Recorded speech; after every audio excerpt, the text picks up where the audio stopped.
cette vidéo, je vais vous présenter un indicateur de TradingView gratuit, incroyable, qui mélange les concepts de Smart Money et de Price Action. Et vous avez énormément de chance d'avoir cliqué sur cette vidéo parce que cet indicateur, personne n'en parle encore parce qu'il est tout nouveau et très peu connu. Alors restez bien jusqu'à la fin de cette vidéo parce que dans cette vidéo, je vais vous expliquer tous les petits secrets sur comment bien l'utiliser pour devenir profitable en trading. Avant de commencer la vidéo, j'aime toujours préciser que cet indicateur peut être utilisé sur les crypto-monnaies, le marché du forex ou les actions. Juste évitez d'aller sur des trop petites crypto-monnaies qui n'ont pas un gros market cap, genre des trucs pas connus, mais le Bitcoin, l'Ethereum, le Solana, l'Aptos, des trucs comme ça, vous pouvez y aller. Juste en gros, évitez les crypto-monnaies beaucoup trop volatiles. Et évidemment, cet indicateur, vous pouvez l'utiliser sur n'importe quel time frame, mais je vous conseille quand même de pas descendre en dessous de 15 minutes. Vous pouvez utiliser le 4 heures et aller au-dessus du 4 heures, je trouve que c'est un peu abusé, donc ça dépend de votre type de trading, du spread de votre broker et des fees qui vous prend. Maintenant, commençons. Premièrement, ce que vous allez devoir faire, c'est aller dans indicateur et écrire Price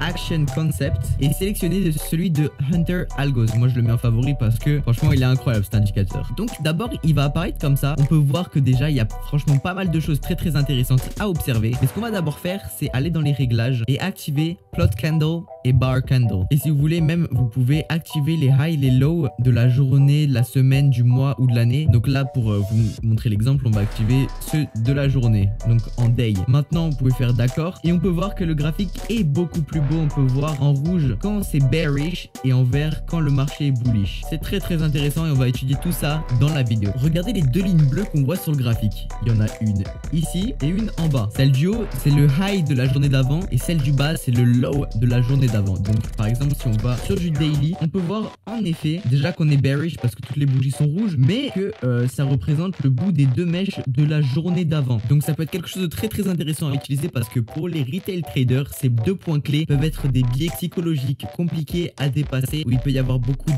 d'ordres placés autour de ces deux lignes. Donc ça peut être un support ou une résistance compliquée à casser. Il y a un autre point de l'indicateur dont je voulais vous parler dans cette vidéo, mais j'ai dû passer sur le Bitcoin parce que l'indicateur ne collectait pas les données du graphique où j'étais, donc j'étais sur l'euro contre le dollar sur je crois forex.com, et là du coup j'ai dû passer sur le Bitcoin contre le dollar de Bitstamp. Donc c'est l'intégration des volumes de profil à l'intérieur des order blocks, donc des POI. Si vous connaissez un peu la Smart Money, les POI c'est le dernier mouvement à la baisse avant un mouvement à la hausse. Donc c'est un endroit où la Smart Money aurait récupéré de la liquidité avant d'injecter des ordres et de remonter, donc il serait obligé de revenir dans ce mouvement là pour clôturer parce qu'il aurait des ordres à l'inverse du biais qu'il essaye de donner, donc il serait en négatif, il vient les clôturer. Bon, je vais pas trop rentrer dans les détails, mais en gros il doit rentrer là-dedans, dans cet ordre bloc. Et là ce qu'on peut voir, c'est qu'on a les volumes profils, donc on peut voir s'il y a plus d'ordres d'achat ou de vente à l'intérieur de ces POI. Et aussi on peut voir une donnée ici, 0,011K, donc 9,8%, c'est par rapport à la quantité d'ordres qu'il y a. Ça peut être une très bonne indication pour savoir comment le prix va réagir dans les order blocks dans le futur. Donc si il va venir le casser ou repartir à la hausse, s'il y a plus d'ordres d'achat, il y a plus de chances que ça reparte à la hausse, et s'il y a plus d'ordres de vente, il y a plus de chances que ça passe en le cassant. Maintenant, j'aimerais vous donner un exemple de pratique. Qu'est-ce qu'on peut observer rendu à ce niveau-là du marché? Alors, tout d'abord, ce qu'on peut voir, c'est qu'il y a une grosse bougie qui s'est fait vendre en essayant de dépasser le dernier high de la journée d'avant. Donc ça montre que c'est une résistance assez puissante. Et en plus, ce qu'on peut observer au-dessus, regardez, c'est qu'il y a un order block ici. Comme on est en dessous, c'est forcément un order block qui nous dit que le prix revient là et puis il va redescendre. Ce qu'on peut en déduire, c'est qu'il y a une grosse résistance et un order block juste au-dessus de la résistance qu'on est presque venu toucher, c'est que le prix va descendre. Parce que ici on a un POI avec beaucoup plus de volume que celui juste au-dessus. Donc il y a énormément de chances que celui-là vienne se faire casser, qu'on revienne dans celui-là ou même revenir encore plus bas. On va mettre les bougies. Est-ce que le prix va venir plus bas? En effet, ça prend du temps parce que c'est le trading. Peut-être qu'on n'était pas exactement sur la meilleure time frame pour observer ce mouvement, mais c'est venu en effet avec en faisant des structures de marché, bam on revient dans le POI de là, dans cette bougie, et après on vient casser les POI. Et regardez, où est-ce qu'on a rebondi? Oh, comme par hasard, au niveau d'un autre POI. Il est magnifique cet indicateur. Maintenant, je voulais vous parler d'une autre caractéristique que cet indicateur nous propose, et franchement, elle aide énormément, elle fait gagner énormément de temps. Quand le marché était dans une tendance baissière, qu'il faisait des highs et des lows de plus en plus bas, et que on dépasse le dernier high, il y a marqué CHOCH, C-H-O-C-H, ça veut dire change of character. Et en gros, ça veut dire que c'est le premier break of structure. Donc vous allez voir BOS, ça veut dire break of structure. Donc là, change of character. Et si on avance un peu, qu'est-ce qui se passe? Qu'est-ce qui s'est passé ici? Donc change of character, on fait le mouvement, on retrace. Et la deuxième fois qu'une bougie, pas la mèche, hein, la bougie vient casser le dernier high, donc on continue la tendance haussière, qu'on fait des high et des lows de plus en plus haut, ça s'appelle un BOS. Et donc les bougies passent de vert foncé à vert clair. Donc là, quand les bougies sont vert clair, ça veut dire qu'il y a vraiment du momentum et que c'est en train de monter. Alors ça veut pas dire tout simplement que vous allez acheter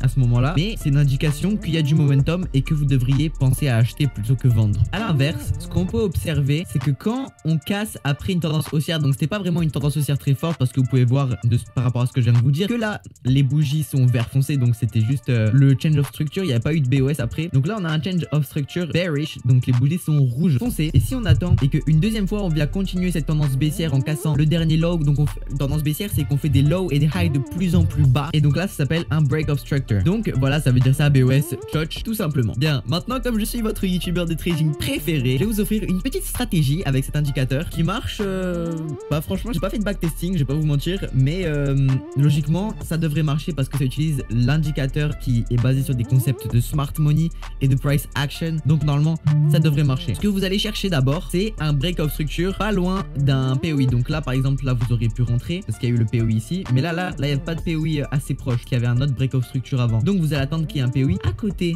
de votre break of structure. Ce qu'on va attendre, qu'est-ce qui se passe ici? Bam, break of structure. On dirait qu'il y a marqué DOS, mais c'est la ligne bleue qui cache. Voilà, BOS. Voilà, vous inquiétez pas. Une fois qu'on a eu ça, ça va être très simple la stratégie. Vous allez rentrer à la clôture de cette bougie et mettre votre stop loss juste en dessous du POI, et vous allez régler votre take profit avec un ratio risque récompense de 2. Et donc on laisse passer le trade. Bam, le take profit magnifique. Maintenant je vais vous montrer comment ça marche quand c'est à la baisse. Maintenant pour vendre ça va être exactement l'inverse. Ce que vous allez attendre, c'est soit un change of character, soit un break of structure. Et ce que vous allez faire, c'est que vous allez rentrer à la clôture de la bougie, donc par exemple ici, et vous allez mettre votre stop loss au-dessus du dernier POI. Donc j'ai bien pris cet exemple exprès parce que là il y avait un POI et un deuxième, mais vous allez voir que c'est pas intéressant de mettre au niveau de celui-là parce que celui-là c'est un ancien, et en fait on met vraiment sur le dernier, et vous allez encore vous mettre un ratio risque récompense de 2. Donc ah ouais, le TP il est un peu loin, on va voir si ça va passer, évidemment, parce que la stratégie est magnifique. Voilà, je vous laisse la tester. Faites du backtesting avant de l'appliquer avec un compte avec du réel argent. Ça serait dommage quand même que vous perdiez votre argent juste parce que vous avez oublié de faire du backtesting. Testez cette stratégie, moi je vous la propose. Maintenant j'espère que cette vidéo vous aura plu et vous aura appris beaucoup de choses sur cet indicateur. Si c'est le cas, n'hésitez pas à vous abonner avec la cloche de notification et à liker la vidéo. Et sur ce, c'était Matt Trading.